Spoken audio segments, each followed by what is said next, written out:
Hi everybody, Big Bong here. This video is an answer to all the people who ask me to make more content about the Japanese language and culture. So today I have the pleasure to be with my friend Mari. I grew up within the Kyoto prefecture pretty much throughout my life, but originally I'm from Uji City. I was there until 5th year of elementary school, and I went into rather the central area of Kyoto City. Okay, and your English is pretty much native. Mm-hmm. How did you learn English?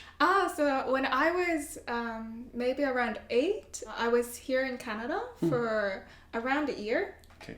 And that's how I tried to pick up the language, but I think you know that 1 year is actually not enough to really maintain. It depends, some people are faster than others. So. Yeah, so back at home, after going back to Japan, we kept on watching English television.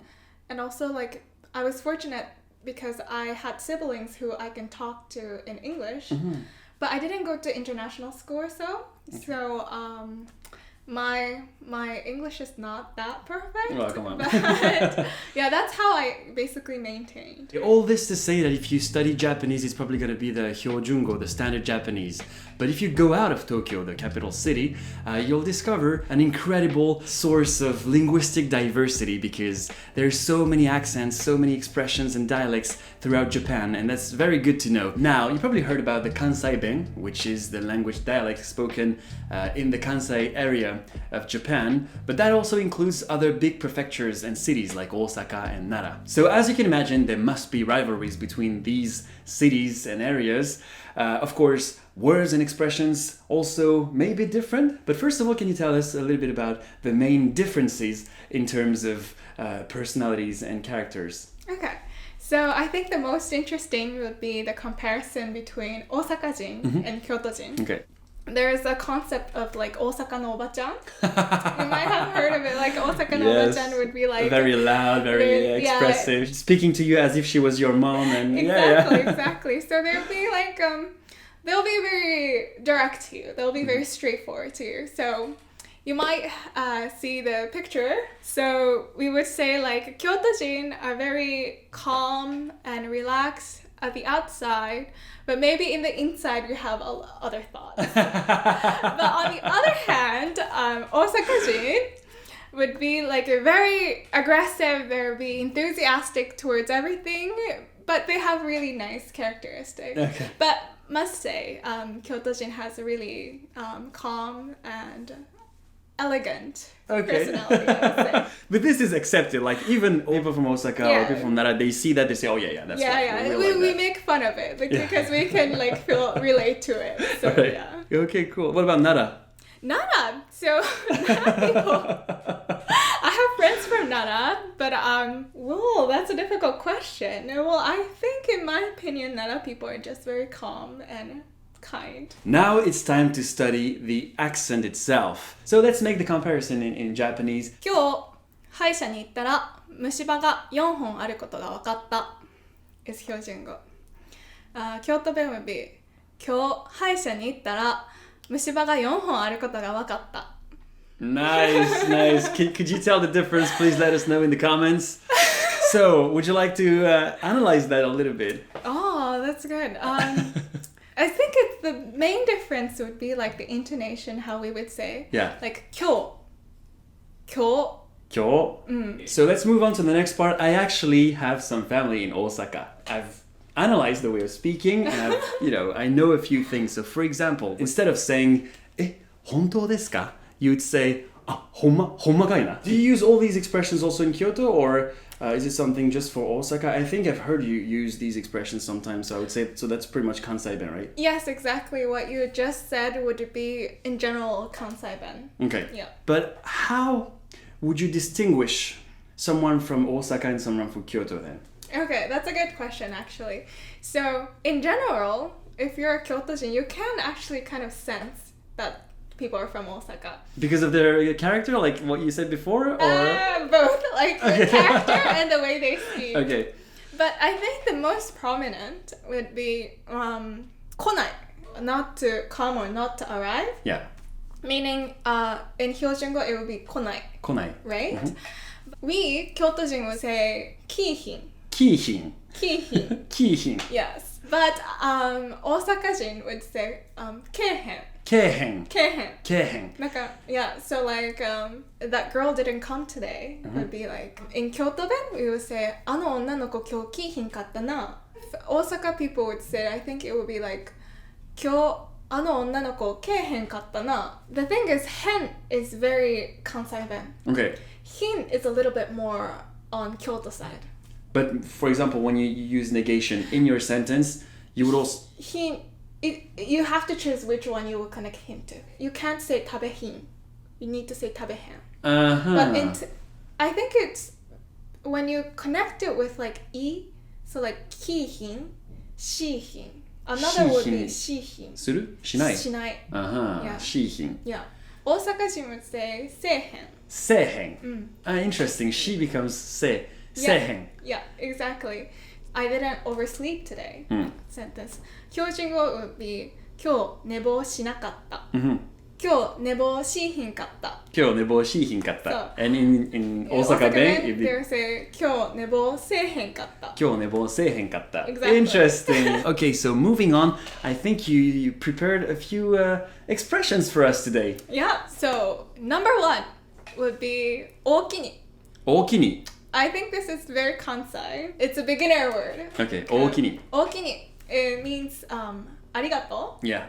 So like you would hear it often in shops. So like 大きに after you buy something. The salesperson would say 大きに. Or you can also say 大きに. 大きに. Yeah.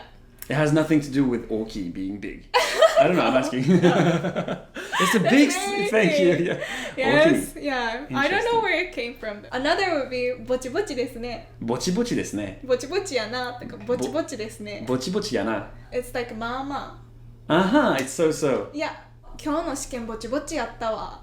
I didn't do that well on my exam. It was so okay, relatively on the negative side. Interesting. Yeah. I don't know if this is Kansai-ben or just Kyoto, but we would say when you use something and you put things back, we will say 直す. So このお皿直しといて. It doesn't mean to fix it. You know, in 標準語, 直す means to fix something, right? Yeah. But in Kyoto, I'm pretty sure in Kyoto, but I don't know for Osaka. It's to place back. Yeah, so if people ask you like with a non-broken dish to like これ直しといて.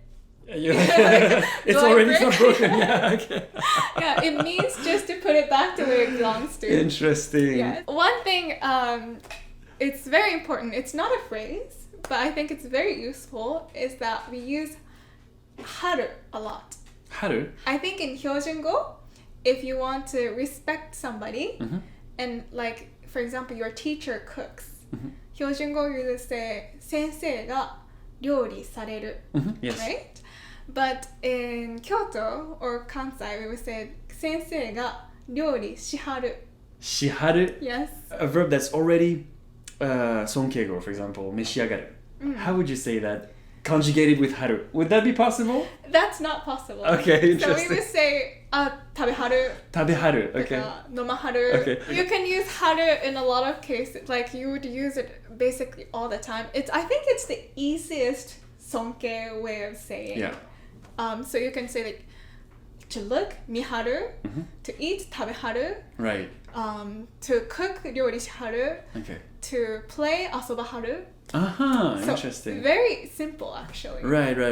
But then it's only in the Kansai area. If you go to Tokyo, then people... they'll notice you're from Kansai. So now something else you wanted to share is their cultural behaviors in some situations. Would you like to tell us a bit more about that? Okay, so we're said to have like 本音と建前, which is like what you say on the outside and then what you're thinking in the inside.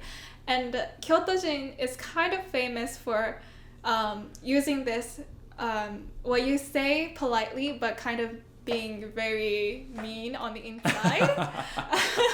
For example, so the most famous one, I think all the people in Japan would know, is like when you're invited to a house, and you're like talking at the gate and like you're having like a daily conversation, and the people who's from that house will say, あ、ブブ漬け食べてかはりますか? もうちょっとゆっくり言うな。Yeah. ブブ漬け食べてかはりますか? So it means like, do you want to like have something to eat? ブブ漬け is like kind of porridge.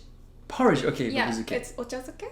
Right. So it's like a really nice invitation, right? Yeah, of course, yeah. I love that. Yeah, but you have to say no. Ah. So it's actually trying to make you leave. What happens if you say yes?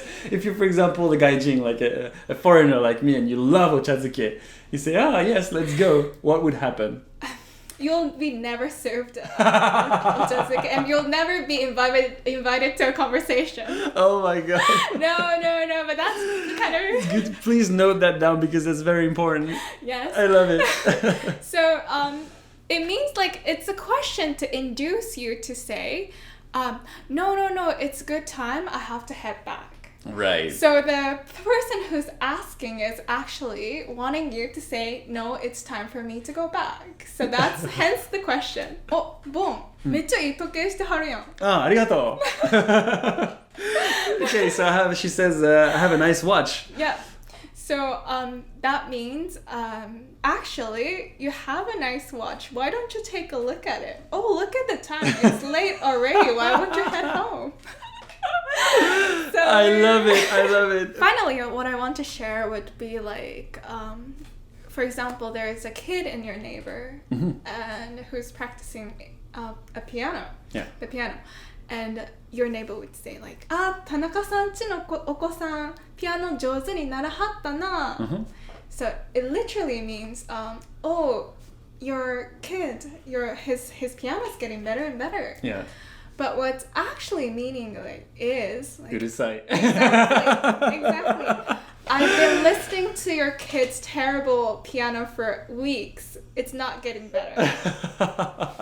It's been painful. But that's confusing because if you really want to say, oh, your kid is really good, because the kid could actually be good, playing incredibly. Then it's difficult because when you say it, the other person doesn't know if you're making too much noise or if it's an actual compliment, right? I don't think we make so many compliments. ほらほら出た. So guys, if you receive a compliment from someone from Kyoto, you know what it means. So yeah, well, that was kind of exaggerating because it's like a way how people describe about Kyoto-jin that we differentiate between what we say and what we really feel. Right. But I have to say Kyoto-jin are very nice people. We don't necessarily mean like that. So it's a way to give you example how we behave. There are a lot of foreigners actually in Kyoto. Yeah. I mean, like we're nice people, so we won't be too hostile and be like, oh, come on, you gotta understand this.